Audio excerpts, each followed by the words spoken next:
Whoever says there are never elections in dictatorships is wrong. Last Sunday, the 3rd of December, Venezuelans, although still unable to freely choose their government, were called to vote in a referendum on a supposed common cause, Essequibo, Guyana.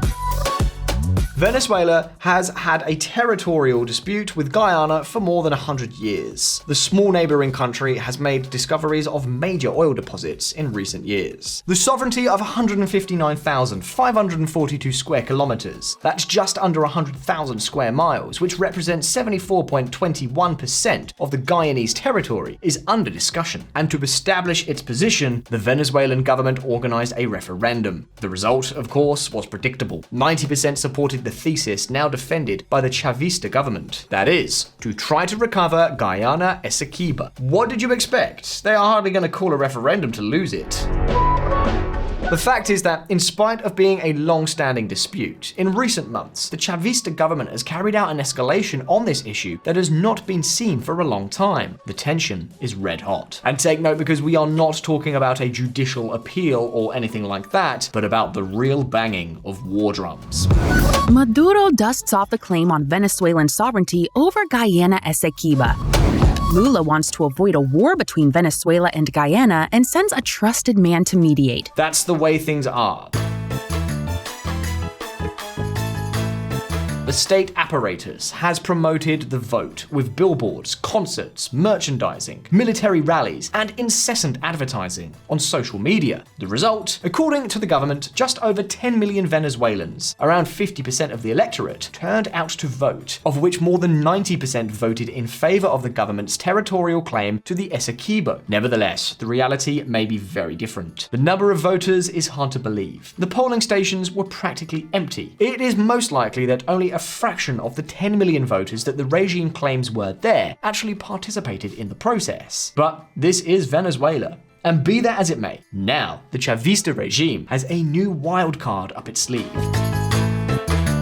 The fact is that all this surprising tension that has now suddenly been unleashed around Guyanese-Venezuelan relations leads us to ask ourselves several questions. What exactly does the Chavista regime intend to do with this referendum? Why is there so much interest in this issue all of a sudden? How likely is it that an armed conflict could break out in the Essequibo? Today we're going to answer all these questions, and we are going to do it with Jake, the new member of the VisualPolitik team. Fire up your engines and let's get started.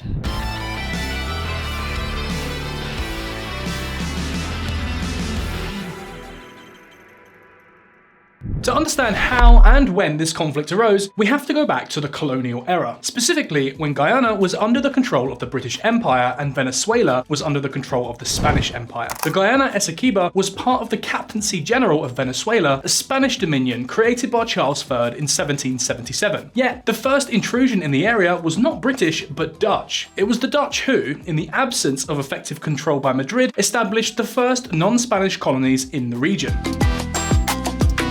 However, after a series of wars and clashes, the greatly weakened Dutch lost control of their settlements and the British became the de facto rulers in 1796. Shortly thereafter, the Anglo-Dutch Treaty of 1814 and the Congress of Vienna in 1815 resulted in the colonies of Essequibo, Demerara, and Berbice being officially ceded into the United Kingdom. Thus was born British Guyana, which bordered with the newly created Venezuela on the west. What's more, in parallel to the British possession of Guyana, Caracas gained its independence from Spain. The problem was that the boundaries between the two territories were not at all clear. Therefore, in 1841, the Royal Geographical Society hired Robert Hermann Schomburg, a German naturalist, to draw the borders of British Guyana with Venezuela in the west and with Dutch Guyana, now Suriname, in the east. This study ended up establishing the so-called Schomburg Line, a border that effectively gave an additional 80,000 square kilometers to British Guyana. Before the establishment of this line, the Essequibo River had been the natural border between the two territories. Well, it is precisely this stretch, the one between the Essequibo River and the Schomburg Line, which today has triggered political and even military tension between Georgetown and Caracas. So the question is, why has it never been possible to reach a solution? In 170 years, has it really never been possible to clarify the situation in the area? On what basis is Chavismo now launching such an aggressive claim? Well, in order to understand this, we have to dig a little deeper into the history books. Let's go. From judicial traps to the war scenario. After After sealing its independence in 1821, and with the death of Simon Bolivar around 1830, Venezuela entered a spiral of internal violence as several local caudillos sought to take control over the country. It was just at that time that the Schomburg Line was drawn, so that when things calmed down in Caracas, the British presence west of the Essequibo was already a fact. Around 1880, the then Venezuelan president Antonio Guzman Blanco began to denounce British interference at the international level, to the point that in 1895, the issue was placed on the agenda of the White House itself. The dispute has reached such a stage as to make it now incumbent upon the United States to take measures to determine with sufficient certainty for its justification what is the true divisional line between the Republic of Venezuela and British Guyana. The message of American president forced London to accept an international arbitration award, and in February 1897, Venezuela, the United States, and Great Britain reached an agreement to settle the development of a judicial process that would settle the territorial dispute once and for all. However, the word agreement is not the most fitting word to describe the Venezuelan position.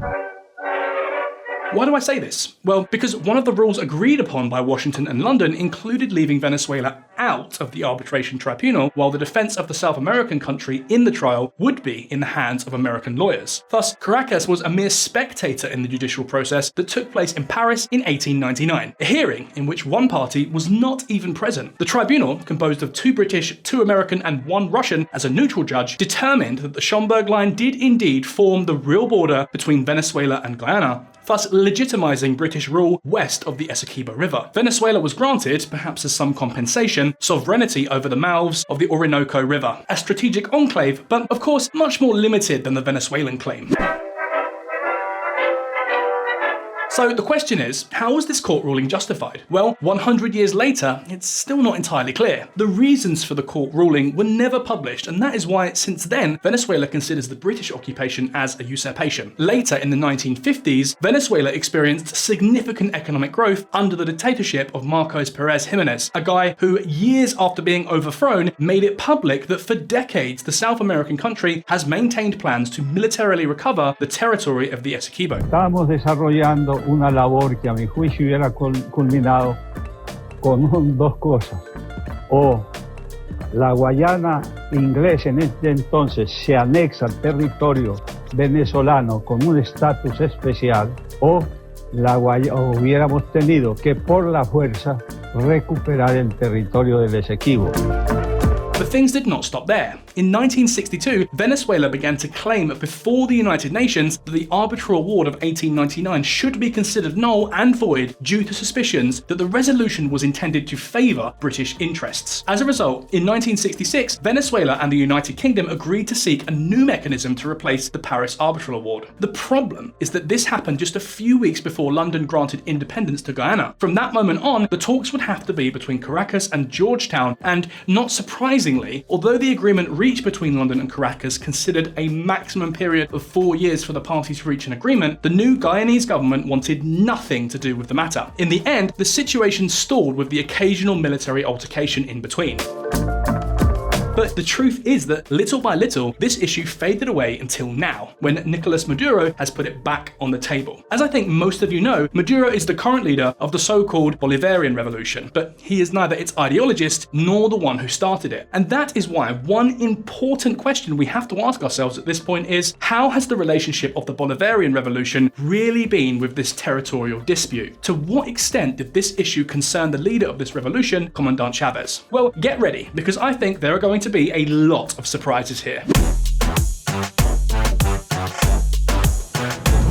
Chavez and Guyana, the honeymoon that was not. The coming to power of Hugo Chavez marked a real turning point in the history of Venezuela. In 1998, he launched the Bolivarian Revolution, which included a complete overhaul of the Venezuelan political system. And do you know what? In spite of his well-known anti-imperialist and anti-Western discourse from the outset of his government, Hugo Chavez tried to fraternize with his Guyanese neighbor.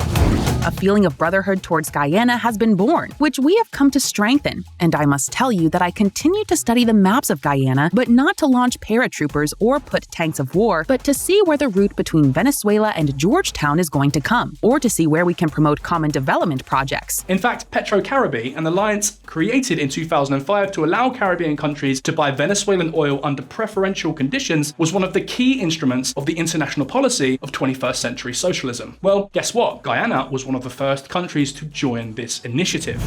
Hydrocarbon supply agreement signed with Guyana. The agreement, signed within the framework of the PetroCaribe Energy Cooperation Agreement, will allow the neighboring country to receive gasoline, diesel, Jet A1, fuel oil, and asphalt, according to its requirements. The established supply represents 50% of the nation's daily consumption. As you can see, Georgetown thus became energetically dependent on Caracas, a position that gave the Venezuelan government enormous influence.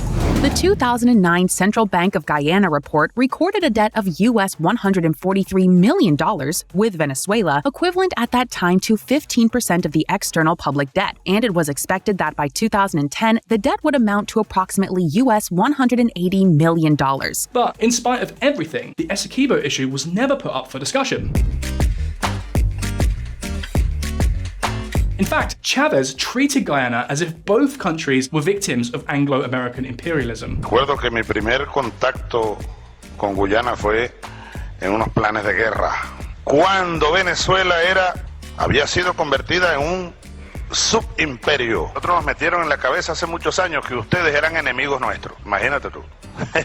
Y son hermanos. Many were critical at the time that Venezuela was losing a historic opportunity to try and solve its long-standing territorial claim. These criticisms increased when Guyana began to search for oil.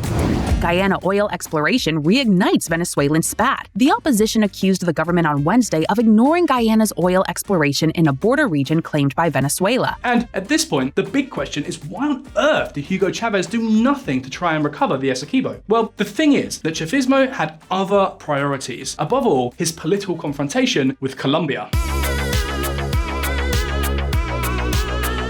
In fact, in 2009, prior to the installation of US bases in Colombian territory, Chavez dared to suggest that war could be unleashed in the region. Yo cumplo con mi obligación moral como jefe de Estado, presidente de Venezuela y soldado que soy, de alertar.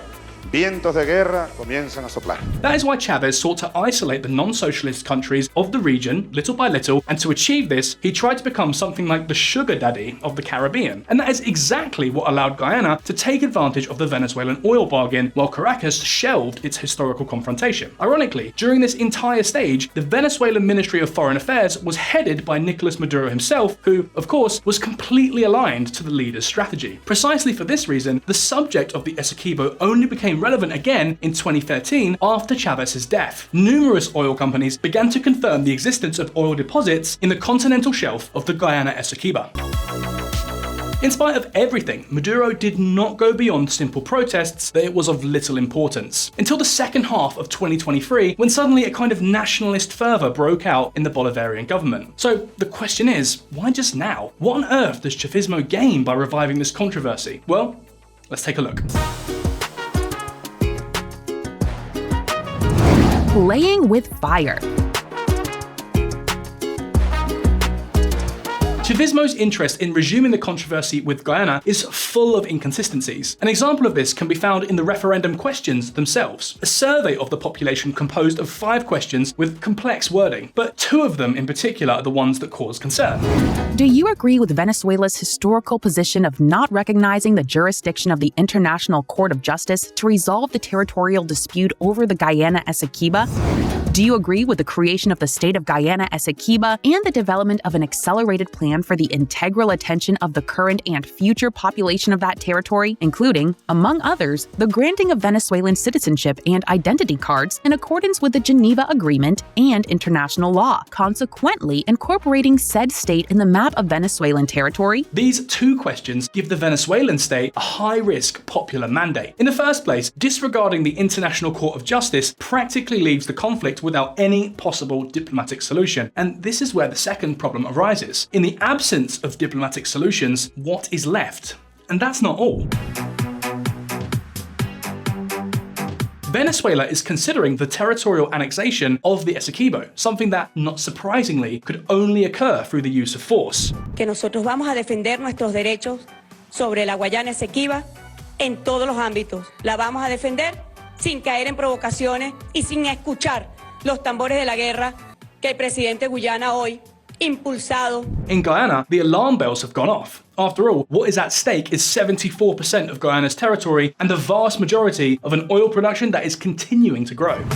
Guyana says before ICJ that referendum in Venezuela for disputed zone is an existential threat. For the Guyanese, what is at stake is much more than their territorial extension. And you see, since Guyanese crude oil production began to take off in 2015, the country is experiencing almost exponential growth, to the point that in a few years it could become the richest country in South America. But wait a minute, VisualPolitik viewers, let's not be fooled. Is it really possible that all this nationalist trickery is about the Essequibo? In principle, that's hard to believe, because the contradictions are plain to see. Guyana asume una posición beligerante de odio contra la República Bolivariana de Venezuela, donde Guyana hace pactos con la ExxonMobil, con el Comando Sur de los Estados Unidos. As you can see, according to Nicolás Maduro himself, Guyana's supposed change of attitude occurred in 2015, so why did they wait 8 years to protest so vigorously? If this territory is so interesting for Chavismo, why didn't they try to recover it before, when conditions were more suitable? Well, pay attention, because the truth is that there is something fishy going on here. También dispuestos a escarmentar a quien se atreva a tocar 1 metro cuadrado de territorio argentino. Si quieren venir, que vengan, les presentaremos batalla. What you have just seen is the Argentine dictator, Leopoldo Fortunata Gualtieri, celebrating before thousands of Argentines the recovery of the Malvinas in the first week of April 1982. Today, we know that the decision to occupy these islands that were under British sovereignty had a lot to do with the loss of legitimacy of the Argentine dictatorship. Let's just say that the territorial cause was a ruse to try to recover political capital and social support for remaining in power. The result? An absolute disaster. The British sent a fighting force that expelled the Argentines and hastened the fall of the Argentine dictatorship. The question is Chavismo seeking to generate a similar situation? In theory, there are several differences. First, Guyana is not a British territory, but an independent nation, so the conflict would not involve a military power. Secondly, in a potential military conflict, the disparity of forces is enormous. Venezuela has some 137,000 troops on land, sea, and air, while Guyana's armed forces number only about 5,000. Despite the acknowledged operational limitations of the Venezuelan armed forces, the scale of the competition is simply irreversible for Georgetown. Although the circumstances would not be the same, the objective of Chavismo could be the same as that of the Argentine military junta, to avoid a democratic opening at the cost of a military conflict that exalts a nationalist cause. Remember that both the Venezuelan opposition and the US are negotiating with the Maduro regime to hold clean elections in 2024, which naturally would mean the regime's exit from power. Therefore, for many analysts, the situation with Guyana only seeks to justify a state of emergency or internal commotion to freeze the election process. There are also those who believe that this past referendum was a means to grease the Chavista electoral machinery and to test the alterations of the electronic vote that Chavismo would seek to use to perpetrate itself in power. And in the worst case scenario, the tension with Guyana could give Caracas a new wild card in the negotiations with Washington. Be that as it may, if one thing's clear, it's that in this whole story, there is one actor that will be key in how events will unfold. We are talking, of course, about the Venezuelan armed forces. The point is that a state of semi-war or even an attempted evasion would further strengthen the influence of the military in the current Bolivarian government. Peñado estoy en pedirles que salgan a votar. Esta no es una guerra armada por ahora. No es una guerra armada. For the moment, the military high command has shown its commitment to the Essequibo issue. The question is whether, when it comes down to it, they would really be willing to start an armed conflict for the sole purpose of sustaining a political project that's falling apart. Perhaps they think that a military intervention would be short-lived because of Guyana's inability to defend itself. However, if attempted, it's likely that the conflict could escalate into a regional and even international level. Laura Richardson, U.S. Army General and Commander, U.S. Southern Command, will visit Guyana July 25th to 27th to meet with the Guyana Defense Force, the U.S. Embassy, and Caribbean community leaders to discuss the U.S. defense partnership with Guyana and CARICOM partners. Guyanese Vice President, U.S. defense officials to visit Guyana amid dispute with Venezuela. Defense cooperation between Georgetown and Washington has grown considerably this year. The fact that this country is becoming a major oil power, led by ExxonMobil, may have a lot to do with it. Therefore, although Guyana could not resist the Venezuelan invasion on its own, the likelihood of an international coalition coming to its aid cannot be ruled out. VisualPolitik community, Chavismo now seems ready to cross a very worrying red line, to provoke a military skirmish in a region where war has been conspicuous by its absence. But what can I say? In the VisualPolitik team, we think that this is nothing more than a new smokescreen to try and improve its negotiating strength, and above all, to create a breeding ground that will destroy any possibility of holding free elections in 2024. Be that as it may, the cards are on the table. But at this point, it's your turn. Did you know about the dispute between Venezuela and Guyana? Do you think Caracas would dare to invade its neighbouring country? Leave us your answer in the comments and let's start a debate. And now, if you found this video interesting, don't forget to like and subscribe to VisualPolitik. All the best, and see you next time.